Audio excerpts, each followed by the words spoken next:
All right. I believe here we are. Can you all hear me okay?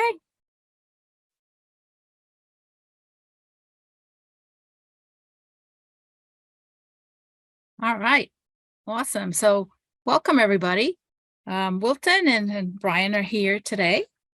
We are hoping this is all right. Well, welcome everybody. Today we have our second webinar, and we're very glad to have you all here. Our webinar today is Money Matters, and it'll be directed by Mr. Wilton Murphy, Director of One Stop Student Services, and Brian Kimbrough, Associate Director of Financial Aid. So we're very glad to have them all here. The way this will work today is we are live on Facebook, so we will be having an opportunity for you to ask your questions through either the question and the comment question section in Facebook or live here through the Q&A button. Remember, these are going to be, again, live afterwards on Facebook, so you can see them again, and we will also have them later on for your viewing on our website, uab.edu/families. So without further ado, Mr. Wilton and Mr. Brian. Good afternoon, everyone, and thanks for taking time out to spend with us and talking about essentially financial aid and the one-stop office. So we're going ahead and get started. And good afternoon, everyone. Again, Brian from Financial Aid. Thanks for taking time to chat with us, and I hope we can answer all your questions today.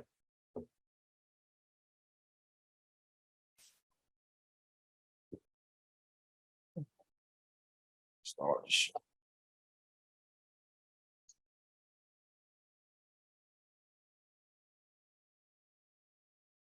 All right. So overview today, we will first start talking about the One-Stop Student Services Office, FERPA, billing statements and paying tuition, the difference between a drop and withdrawal, federal financial aid, tips and resources, and also we'll have a section for questions. Also too, during the session, if you do have questions, feel free to go ahead and put in the chat box and we can go ahead and answer those for you as well. All right, what is One Stop? My particular office, we serve as a single point of integrated service for the campus. So we work as the front faces for the registrar's office, financial aid office, and student account services offices. Students actually can't visit registrars and also student account services. As far as financial aid, we do recommend them to actually come here because we do have a financial aid counselor in office, and also our counselors can answer those questions as well. We also serve as a one card station for students having replacement and also their new one cards made. And also we can answer questions about parking as well. Other things that we do in our office, we assist students with registration, help with their creation of their Blazer IDs or having email issues, answer things like changing their major, changing names or addresses, again, financial aid questions and also scholarship questions, and also we assist students in making payments, and we also have a Dropbox for payments that we'll talk about later on. Go to the next slide. Okay. FERPA, and what is it? So with FERPA, that is the Family Educational Rights and Privacy Act. With FERPA, of course, it does come up now that students are in college and essentially their student rights are protected by this act, which means as far as parents, unfortunately, we are unable to answer a lot of specific questions due to FERPA. However, we can answer those general questions for you. Now, we can answer questions if you do have your student president in office or they give us the okay, over the phone or via email. Now, we do have to have that student's permission each time that you do want to contact us outside of you being along with them. But again, that is due to FERPA. And so a little bit more about it. FERPA is a federal law that prohibits colleges and universities from releasing anything except directory information to anyone, including parents, without the student's consent.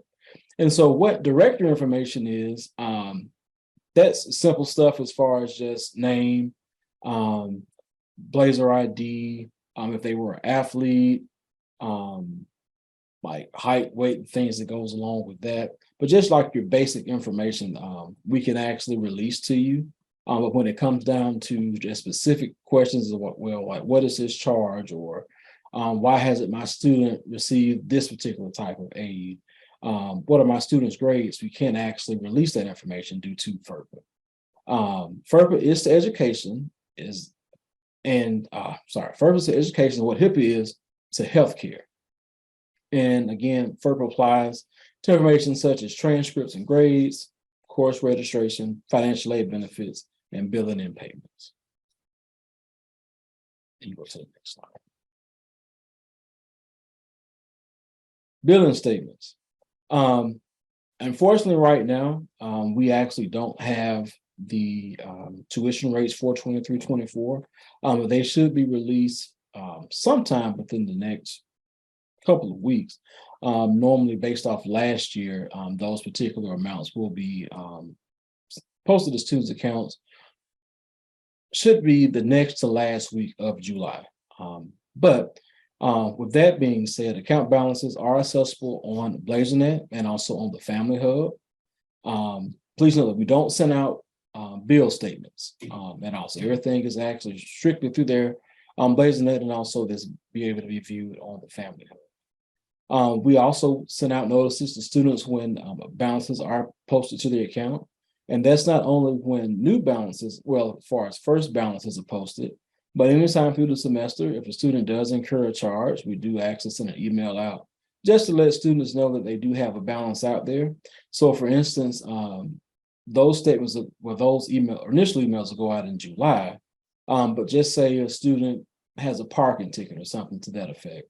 If it's added sometime in September, that student will actually receive an email and say, hey, you have a new charge on your account.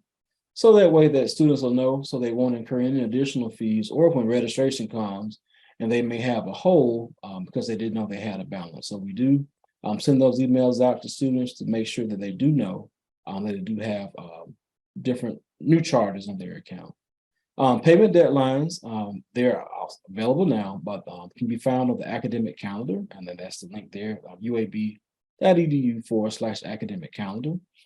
Also on the payment email, that address is actually listed as well. Prior to the first day of class, scholarships and all financial aid that students do have will show as anticipated on their students account. So once in July, once those balances are added, aid will actually be posted as well. And so it'll actually show what the anticipated aid is and what the remaining balances are. Also on the first day of classes, that's when actual payments and financial aid will be credited to the student's account. So next slide.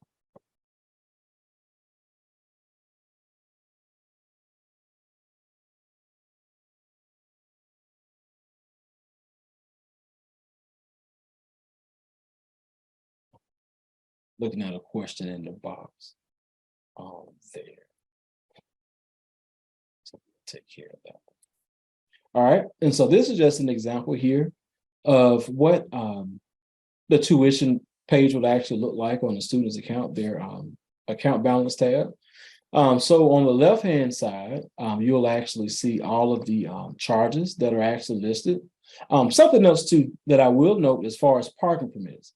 Some of you have already ordered them for your students, but if you haven't, what'll happen is the student will order their parking permit through the parking portal, and then it'll actually say that it's been sent to the bursar's office, which is Student Account Services, and so it'll actually be posted to the account. So just please note that you actually can't pay for a parking permit unless it's actually added to the student's account. We do actually get that question a lot. A lot of students and parents think they may have paid it up front. But actually it's always added to the student's actual account to actually make that payment for it. But as far as the description of everything, as far as charges and also aid is listed to the left. In the middle, as far as it shows the actual amount of the charge. And also on the right-hand side, the far right column, you'll actually see the payment. And so of course at the bottom, you'll see the current balance, which of course is the difference of the charges and the payments. And so how the payment schedule works. First day of classes, all balances are due, whether it be in full, which is the first payment schedule, which is paid in full. Some students that actually have all of their aid to cover their balances, it'll show, actually, let me go back a little bit. So under the student account example, so in this particular example, it does show that the student does owe a balance of $4,308. However, if a student does have more aid than they do charges, it'll have a negative amount. So that negative amount is actually what students will actually receive back in a refund. So if you do see a negative on a student's account, that means that's what they're getting back in a refund. So back to the payment schedules. So again, payments are due on the first day of class, which is August 21st for the fall semester. So either pay in full, as far as either with aid, or if you're doing, paying on your own, that's due at that time, or you can actually do the flex plan. And so how the flex plan actually works, payments are broken up into 3 different installments. First payment being the first day of class, which is essentially 33%, because it's 33 percent as far as payment. In this example, the aid that the student does have does cover the first payment, so it's nothing that's due. Now, the only thing that will be added to the student's account in this particular instance is a one-time $25 flex plan fee, and that's for being able to have the payments in 3 installments. Secondly, you see the amount just due on the second due date, which is September the 19th, and then the last payment is due on October 23rd.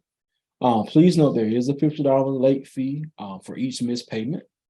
Also, if a student does live in housing, they will be assessed an additional $100 late fee, but that will actually be added only on the third payment deadline. So after the October 23rd payment deadline, if all the balance is not paid in full, if students do live in housing, they will incur that $100 housing fee along with the $50 late fee on that. So we do have a couple of options as far as making payments. One, a student can make a payment, as far as bringing a payment to our office in person and put in our Dropbox. Now, we don't take cash, so we do only take checks or money orders or cashier's check. We do have a Dropbox, which is located outside of the one-stop office that students can drop the payment off there. We do also have envelopes in the office as well that they can use. Secondly, through the BlazerNet portal, students can actually make those payments there. Checks can be mailed to the Financial Operations Center, which will also have these particular addresses at the end. And also through the Parent Guest Access portal, parents can actually make payments there as well, which that does differ from the Family Code.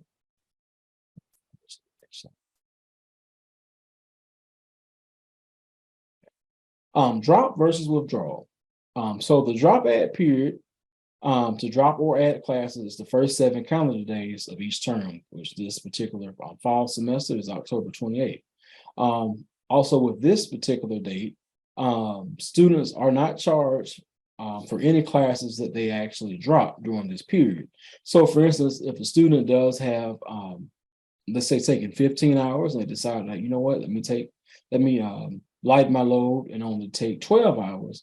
You've already paid, students will actually be refunded for that particular class that they've dropped, as long as it's before 11:59 p.m. on August 28th.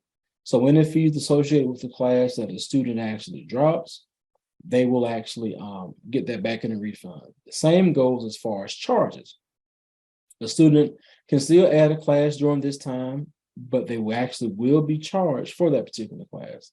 Now, note, which is not noted here, but if a student does add a class after the after the first day, students do have 24 hours to actually make a payment to their account, so they won't be added into the flex plan. They won't receive a late fee, but they will be added to the flex plan if that particular class or charge is not paid within the first 24 hours.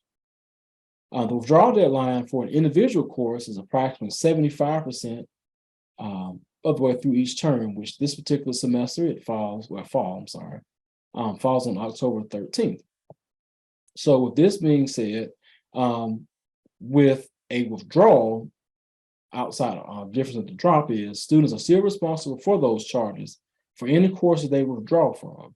So if they, go through the class, decided, they, need to stop for whatever reason, even though they can be removed from it and they'll receive a W on their transcript, which will be discussed in a couple of more sentences, they're still responsible for those fees for that particular class. After the withdrawal deadline is passed, the student will not be allowed to withdraw from a class and must take the grade that he or she earns in the course. Now, students can appeal to be be withdrawn from a class, but of course, that is up to the appeals committee if it is approved or not. With medical withdrawals, students are required to withdraw from all courses. The reason we put that in there, because in the past, students were able to medically withdraw from, let's say 2 classes and they're still enrolled in 4. But the stakeholders decided, if the student does have medical issues that need to be withdrawn from a class, they would need to be withdrawn from all of them. As I mentioned earlier, with withdrawals from courses, students on their transcript, they will have a letter grade of a W, which is not calculated to the student's GPA. However, withdrawals do count as a course attempts and can possibly, in fact, impact future financial aid offers. Next. Okay. Full term withdrawals. So with full term withdrawals, a student, they actually have up until the last day of class to actually, I'm sorry, this full term withdrawal with a refund. I'm sorry, I'm skipping ahead. With full term withdrawals, students can still withdraw from all of their courses and still receive a partial refund. Please note that full term withdrawals with refunds, only tuition is actually partially refunded. So any fees such as, let's say, parking, lab fees, any book fees, anything like that that's added to the student's account, those will still be charged in full. But students, they will receive the different amounts of 75, 50, and 25% refund just on tuition. And so those particular dates are September 5th, September 18th, and also October 3rd. So please note again, if a student does do a full term withdrawal with a refund for these dates, they will only get refunded just for tuition. Fees will still be assessed to the student's account.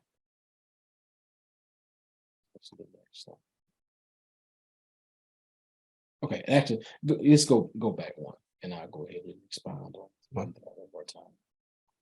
Well, we can say here, but as far as with the full term withdrawals, students can actually complete a full term withdrawal up until the last day of class, and so at that particular time, after the last 25% deadline day, students can still do a full term withdrawal, but they will not receive any funds back at all for that. So they do have up until the last day of class to do that full term withdrawal. All right, let you take it away, Brian. All right. All right, guys. And I'm going to go over the financial aid portion as well. So I know this is a big important part of paying for school is that so you're going to use financial aid. So I know this one, a lot of people have never done a FAFSA. A lot of people may be confused on what financial aid is, what loans, the difference between grants and everything. So this is what we're here for, to explain that.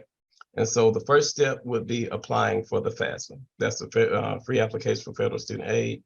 For the beginning, it's beginning October 1st on studentaid.gov. Also, you can view any financial aid offers. Once you fill out your FAFSA, we'll receive it. We'll have the information for you and let you know what you qualify for. The main thing on the FAFSA, and so I just always want to clear this up, it does cover federal aid. So Title IV, that's going to be your Pell Grants. That's going to be Pell Grants if you qualify. They're going to take your income, if you're an independent student, that you make for the year, to see what you qualify for a need-based grant.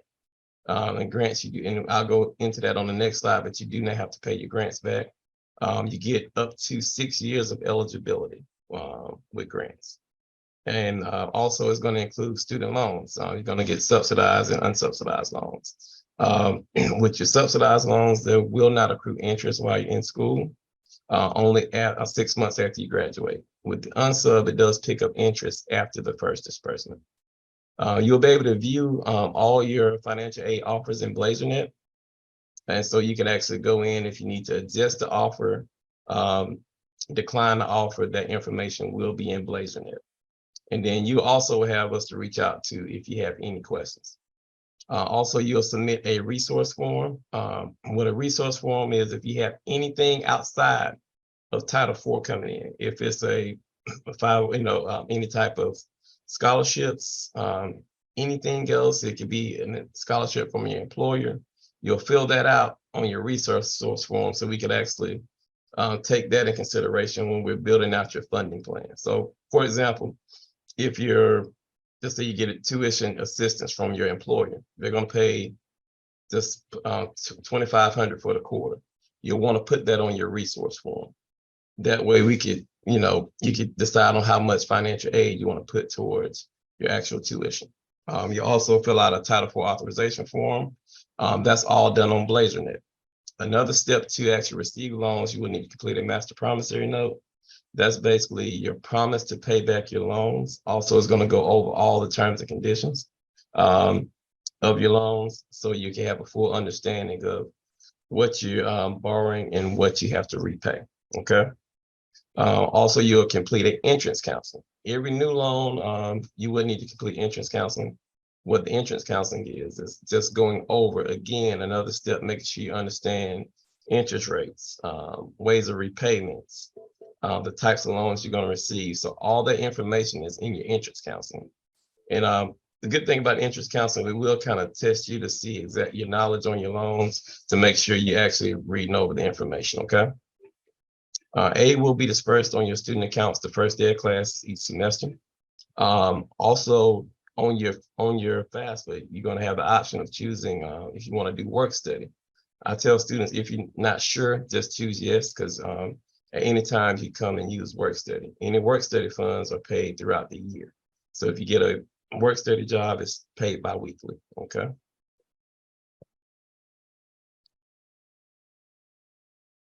All right, so touching back on the types of financial aid, all financial aid that you're filling out the FAFSA for will come from your Title IV funds. The first is going to be grants. Grants are need-based aid. That'll be your Pell Grant. We have another fund called SDLG funds. All those are need-based. What I mean by need-based, they're going to take, again, your income to see what you qualify for and to see what you would qualify for in grants for the year. They're going to come up with, they call it estimated family contribution. That's the EFC. Based on that number would determine what you would qualify for in grants. You qualify from the max, or you could qualify for a certain amount each year, okay? Also, your federal work study, that's another need-based program. This allows students to work on campus, certain off-campus positions as well, and also each funds to help pay for your college expenses. The next thing would be your direct student loans. That's going to be money you could borrow at a low interest rate from the federal government that helps you pay for school. Please note, undergraduate students must be enrolled at least 6+ hours each semester to be eligible for financial aid. So to be eligible for any financial aid, you have to be at least enrolled at half-time. If you go under half-time, you do not qualify for any financial aid. Well, for a portion of the Pell Grant, but for the loans, you will not qualify.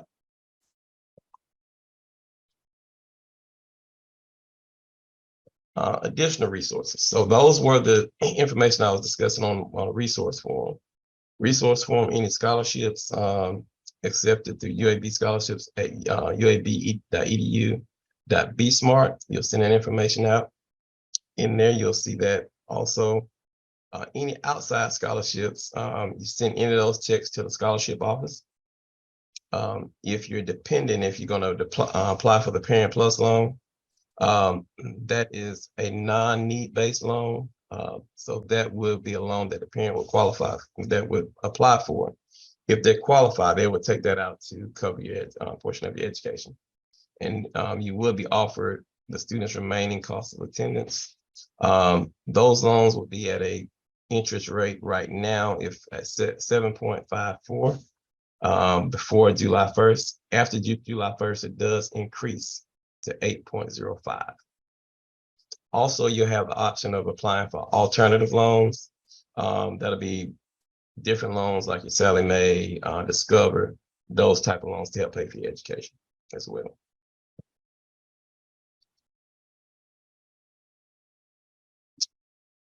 All right, so just a few important tips. Always review your account balance each semester in BlazerNet or your Family Hub before making a payment. So all the information is tracked daily. So make sure take a look at BlazerNet for everything. Keep in mind that anticipated financial aid includes merit-based scholarships awarded by UAB and any accepted federal financial aid. All right, so awarded is not the same as accepted. Students must accept your financial aid offer in BlazerNet before funds are credited to the student account. So you'll have, your funds will sit in offer status. So it will have, once you get the offer, you'll review it and accept it. It has to be accepted before it pays out. You can make payments simply online with electronic check, credit, or debit card through BlazerNet. Credit and debit card payments will be assessed a 2.95% processing fee. Checks can be mailed to the Financial Aid Operations Center or dropped off in secure drop box outside of One Stop in the Hill Student Center.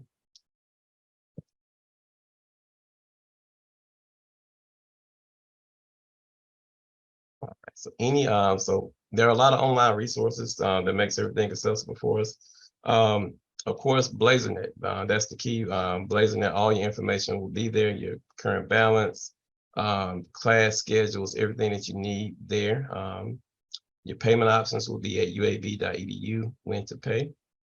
One Stop Student Services, the website is there as well, uab.edu/onestop. And then your academic calendar. Make sure you pay attention to those dates. As we said earlier, your drop dates will be in there as well, okay?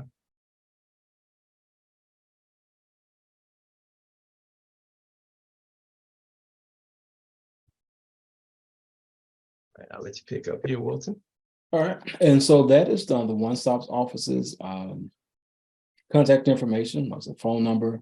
We're located in the Hill Student Center on the first floor. So if your student did come for orientation, we're located right across from the bookstore. Also our email address and also our website as well. And as Wilton said earlier, there will be at One Stop, there is a financial aid counselor there every day to make sure they're answering any financial aid questions, but also the One Stop team, they're equipped with answering questions, and then they'll also get any questions they can't answer, they'll get that to us, okay? All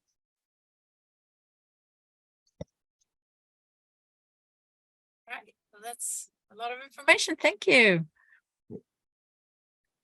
So thank you, everybody. And we do have some questions. I don't know, Mr. Kimbrough or Mr. Wilton, if you can see the questions. You can definitely see them in your one's more of a personal nature question, but has to do with FAFSA when they get stuck on it. Is there somebody they can talk to at One Stop for financial aid? Yes, so we walk you directly through the FAFSA, how to clear up any issues that you may have. So definitely reach out to us. You can either reach out to One Stop or us. We'll be able to assist with that as well. Yeah, and so I'm reading that too.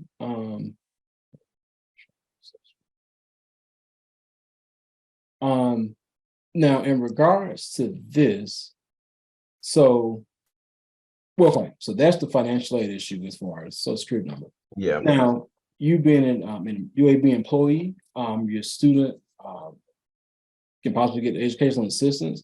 So you will actually just want to go through your Oracle and actually certify Asher as your dependent, so that way that the educational assistance will actually be out there for them. once charges are posted, and they actually do post that anticipated aid. Now, something else too that we've seen in previous semesters. Now, there's somebody that actually posted, right?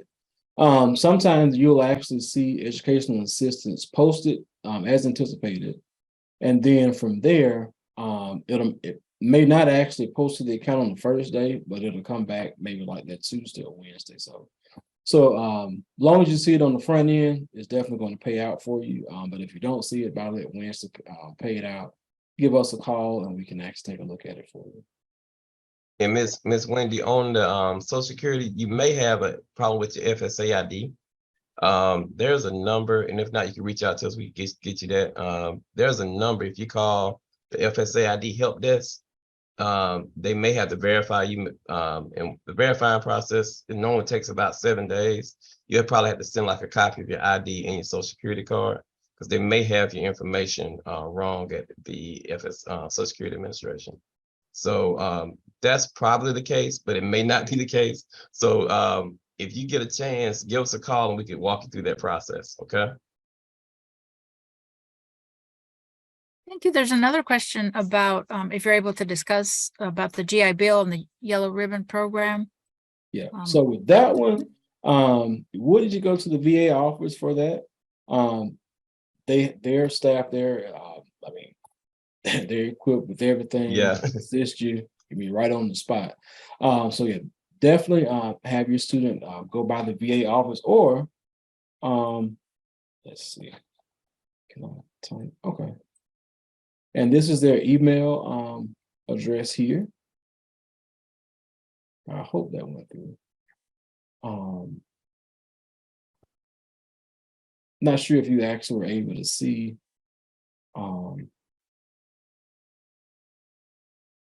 Were you able to, if you can, if we were able to get that veterans email address? Okay, perfect.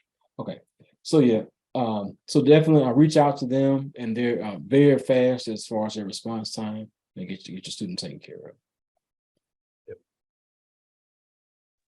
This is all very useful information, especially as families prepare to, pay those bills that are part of the process.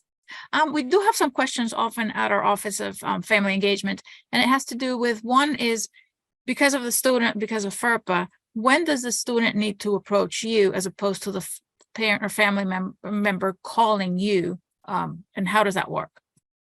Well, with that, if a parent wants to ask general questions, we could answer those all day. But if it has something that's specifically to the student, we would need to have that student each and every time they do want to actually discuss anything with us. Great. And another question we often get is at the beginning of the semester, so the first day of classes. Funds, you said, are disbursed on the first day of classes. So if a family member wants to pay before the first day of class, but monies have not been disbursed, can they go ahead and make a payment? And what happens when the monies get disbursed? All right, so what'll happen is it'll show an anticipated amount that's due. So they can go ahead and pay that, or whatever they decide to pay, toward the bill. And so that'll actually post real time for the student. And so we do recommend, paying with debit or credit card, or really recommend paying with a check if you do, because it's free. If you do, if you are paying with a debit card, I would definitely recommend paying with a check, because it's same account and it's also free of charge, but it does post same day. So whenever any type payments that you make, it posts real time for the account. Also too, even with mailing checks, we do recommend that you actually do the electronic check function, because two things. One, of course, it does post same day. Well, three things. Secondly, it's free of charge. Third thing is we don't actually send out receipts. As far as if you were to send a check. So some parents, they will like a receipt, but unfortunately we don't send those out. But if you do make a payment through the through BlazerNet, you'll actually receive a receipt for your payment. That's either with a debit or credit card, or either a check. Awesome. And there's one other question in the chat, which has to do with, in the unforeseen event that a parent gets laid off, how how can the student reapply or gain consideration for more aid, such as a Pell or SAO? Yeah, so we have a process. It's your professional judgment, and you appeal the EFC. So we can do an EFC adjustment. So there will be requirements depending on the situation. So if it's like unemployment, we would need a record of your unemployment. Then if you change jobs, if your income change, we'll need your current pay stub, and then we'll need a copy of your previous taxes to see, basically compare the income and then use the current income if it's lower. But if it's unemployment, we'll need just documentation on that. But that's a process. You'll go through the process. It's actually done. You'll fill out the form. We'll get it. We'll review it to see if it's valid. If it's valid, we'll load the documents for you, so you're not just sending documents blindly. Because we'll know what documents you need to send with that situation, and then you'll be able to go in BlaZorNet and actually attach those documents. And then once they're attached, we'll go through the review process. If it's approved, we'll update your FAFSA on our end, and then it'll come back with a new estimated EFC.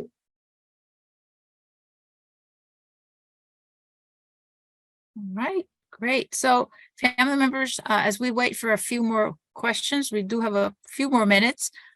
Is there any last minute tips or anything that you would like to tell families, especially at this time?